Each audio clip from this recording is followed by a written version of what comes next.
Let's go to our political editor, Andrew Clennell. Andrew, you've got some news on the school front. What can you tell us? Yes, Kieran, New South Wales Cabinet is deciding today on a return to school in week 3 of the next term, next school term, which is around mid-May, when other social restrictions are set to come off. And what's being put to me is the proposal is what Gladys Berejiklian has flagged, a rostering system where children would have face-to-face lessons. Initially, the grades would swap in and out, and it would be 1 day a week for the children, but over time that will be scaled up to a fuller return to school. That's what's been put to me by various sources. Few interesting components in all this, Kieran, is the Catholic schools don't think the rostering system is the way to go. They'd rather see Year 12 and kindergarten go full-time first and it move up from there. And the independent schools, they actually want, if it's possible with proper social distancing, schools back full-time from week 3. So some difficulties in here, but nevertheless, whichever way you cut it, it is some good news that's coming for New South Wales parents, it seems. And we heard from Scott Morrison last week, of course, on how he stopped sending his kids to school because they were at an independent school and basically just child-minded in the school hall. Let's have a listen to that. I want my kids to go back to school and to be taught in a classroom by a teacher.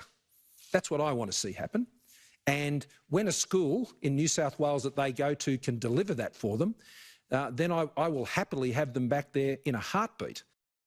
So the Prime Minister's children, of course, in the New South Wales system, perhaps some good news for him tomorrow. Not the news he wants. He wants all kids back at school, but there are difficulties with teachers' unions and with social distancing. Even though the health advice says it's fine for kids to be at school, there's concerns about staff and about social distancing that's also written in there. But what this will provide, this announcement I expect from Gladys Berejiklian tomorrow, Kieran, is a real distinction and difference with Victoria, with the Premier there seeming determined not to have kids back and to have homeschooling pretty much all term. Let's hear what he said to you yesterday on this. I don't think that having 1 million students across 3 sectors moving around the community every day, plus their parents doing drop-offs and pick-ups, plus a full complement of staff, is either consistent with our message to stay at home and protect our health system, nor does it achieve anything other than spreading this virus. When do you hope that the kids will be back in the classroom where they should be?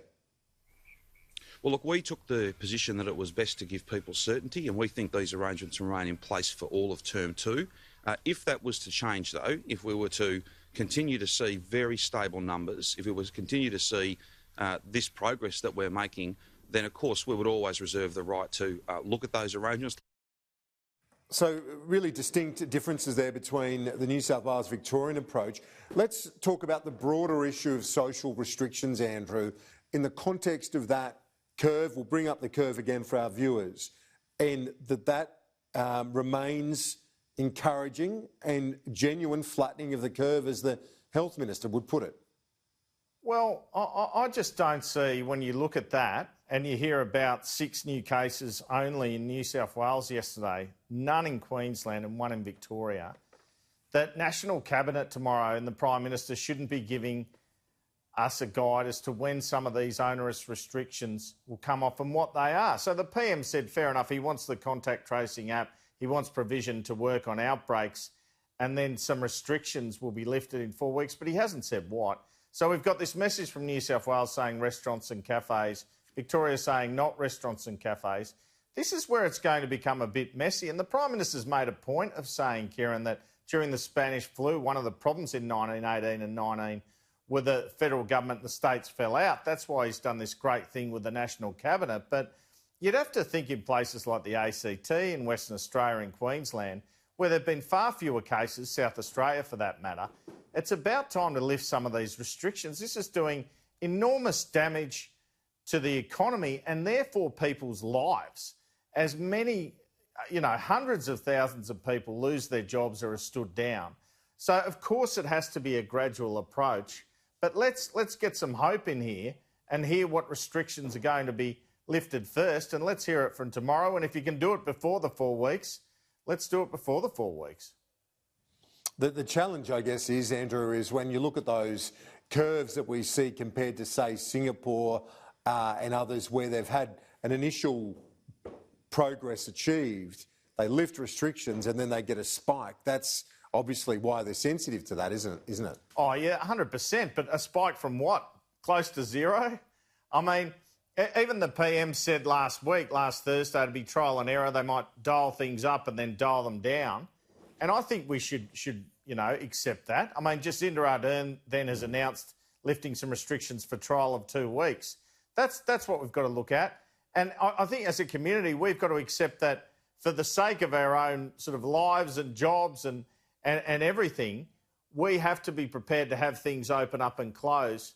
And I think it just shows that the PM, he's been right on a lot of things here, but he was just plain wrong when he says a shutdown means 6 months.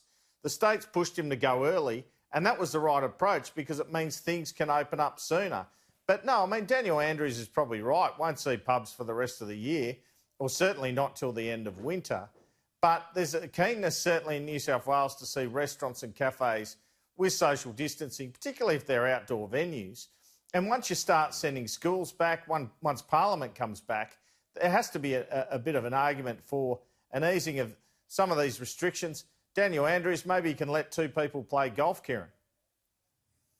Yeah, maybe he can. It looks like there's going to be an easing of restrictions in terms of the medical workforce, Andrew, and the fact that elective surgery will resume. Yeah, good news for a lot of people who, haven't been able to get hip replacements, endoscopies, knee surgery, maybe some dental surgery and IVF. All those things set to be opened up again by National Cabinet tomorrow. And that opportunity comes, as we know, because of the work of governments and the work of people with social distancing and obeying the law. And that's very welcome. At the end of March, there was no one looking to this at the end of April as being the result. We know that Greg Hunt and the states took over the private hospitals because they thought there were going to be a flood of ICU beds taken. And it was better to err on the side of caution, but now they're sensibly reintroducing some of those surgeries, only the category 2, not 3. Excuse me. On to the business front, you spoke about some of the economic impact. One of the big ones, as we know, is aviation, and particularly Virgin. There's quite a stink over that between a few of the states.